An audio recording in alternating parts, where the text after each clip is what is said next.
nga nalilipay ako nga nakaabot si Congressman Erwin Tulfo nganhihaton. Pagtawag akon ni Sir Pagatpatan kung hino itong magiging bisita taha iso, nag-suggest ako nga Congressman Erwin Tulfo kay maaram kamo binubuy nas kita hari Junaid. Una, may data na presidente nga taga Region 8, Bongbong Marcos. May data speaker nga taga Region 8, taga Tacloban, taga Dinhiaton, Speaker Martin Romualdez. Of course, may data minority leader, may data senador, may data senador na dama, Erwin Tulfo. Maram kamo,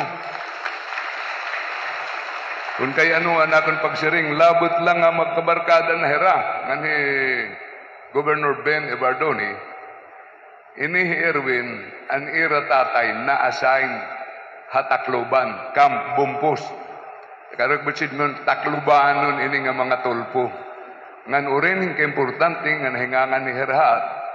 Kay maaram kamo, ini nga pagtaga-goberno, koneksyon inihin kasing-kasing. Kasing-kasing ay ini. Salit kung may dani mo kasing-kasing, hinasa nga lugar. Asya kadakaan nga lugar, it maghihinga upay. Kay nag-uusaan ka nangan-langani, sugad hiniya na. Ikakain ko daw lay taktupad. Pareho hit yan ito na huna ni Erwin. Ikakain ko itaktupad. Maaram ka mo, hit kadamo, hit bugos nga Pilipinas. Aniya kasing-kasing, tinuro, nganhi haaton ha Eastern Samar, damo nga bungtuan nakatagamtam, damo nga tao. Parak pa kita, Congressman Erwin Tulfo. Kung ano ito niya paghingyapon, kilala ko ini nga tao hinura-ura.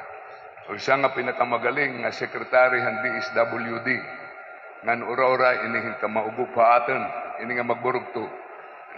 Ani pinakamagurang, Kuya Mun, itakan tawag, Kuya Mun Tulfo, ura rin ka-close sa akin na magburugto. Salit, Congressman, maraming salamat sa pagpunta mo rito.